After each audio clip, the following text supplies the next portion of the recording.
Hi guys, yeah, it's another day, another video, another content, another vlog.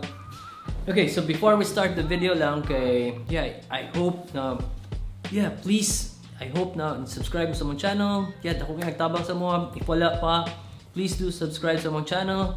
Click here. Yes, dako kayo nagtabang sa mga. Thank you so much sa inyong support. Anyway guys, as kita mo sa mong video yesterday na I'm going to be a dad and Celeste's going to be a mom. Yeah, we really look forward. We are very excited. We keep on learning sa mga nindot na buhaton or unsay i-prepare to be a parent. Especially ako, I need to prepare to be a dad. So, actually kani dili niya ako kan Celeste libro props rin siya. But anyway guys, ako i-share sa inyo na unsa akong gi-prepare to be a dad soon. I know kani akong preparation is an experience. Okay, this is my first time. Wala ni siya kanang research kayo. This is just me. Then I think na effective siya.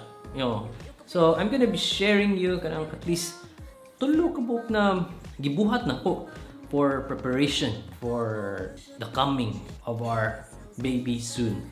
So, first of all, akong i-prepare akong di mo siguro ako yung nag-prepare. I think i-prepare na mo ni Celeste ang among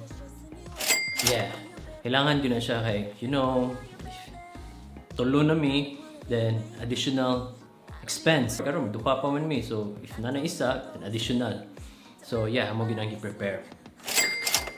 And next, akong i-prepare is mindset to be a dad. Nag-research na ko or kanang every time kanang magtanaw-tanaw na sa internet na di ba before man good if katong wala pa si baby kung ganahan tanaw about kanang mga gears, mga cameras or mga which is ako personally na akong gusto.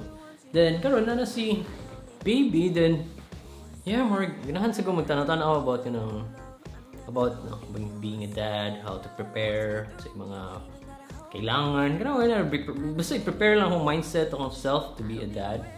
And ang third, which is last, is regarding siya about me sa akong health, or di siguro siya health, or physical health, I try to increase ako ang exercise. Like, from before is akong exercise is 30 minutes per day, but karon ako siya at least 50 to an hour. Naka-feel ko na siya improvement. Like, example, kanang mo gito na if na ang baby kanang wala kay tulog nang work anytime mo mata ka siguro makatulog ka 1 hour or 2 hours din mata kay tungod mo kay mo i-feed ang baby inihila kinana ba. So ako siyang i-try mo ako ginang gi-expect na gid siya ba na may tabo gid na siya ba. So mo to increase ko sa akong exercise to an hour or gigrabe gyud na hugmayo ba. I feel man good na if mo grabihan akong exercise na ko or kapoy video yung exercise, di ba? Kanang kapoy ka siya ba? So if naamabot si baby, I think mas sobra pa siya ka kapoy kay tuog ana ba. So akong gianad akong self na kanang kapoy ka siya ba para at least kung maabot na si baby ang kapoy para nako na maabot siya na walay tulgan na yung easy na kay siya. So actually natin one time na natulog mi then or mata lamig mga siguro mga 3 or but 4 siguro to may nana ba then gamay pagid kay akong tulog may nana ba. Then mo to pagbanta mo siya puko akong Celeste kay tingnan na problema ay nana ba. So mo to pagbanta ako wow, alive kay ko. Di person na gano'n. Pukawan ko, dami ba ito, gaya, inana ba? But, karon pukawan ko, mata-mata, okay. Wow, charge kayo ba? Naday power ba? Kana siya ba? Dako ka siya tabang, I think tungod sa exercise. So, most of akong mindset na, akong gisaka akong exercise kay para ang kanang mga kalisod, yanuhon na lang ako, ginana ba? So, mo na siya akong tulo. I hope helpful siya.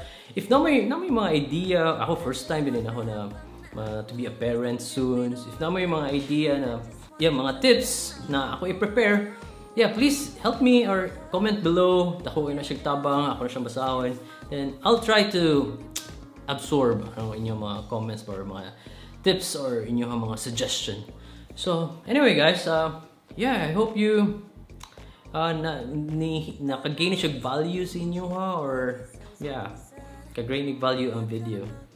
Anyway guys, yeah, I'll see you tomorrow for another video. And yeah, tomorrow will be something new again. And by the way guys, mga ni support or ni greet na mo sa Facebook about pag announce mo sa pregnancy. Thank you so much. No, kanang appreciate your kanang ni congrats mo. Yeah, appreciate sa inyong mga prayers and nagpray. Yeah, thank you. Seriously, thank you so much. Hey guys, I have to go now, and yeah, I'll see you tomorrow. It may be hard to do, but I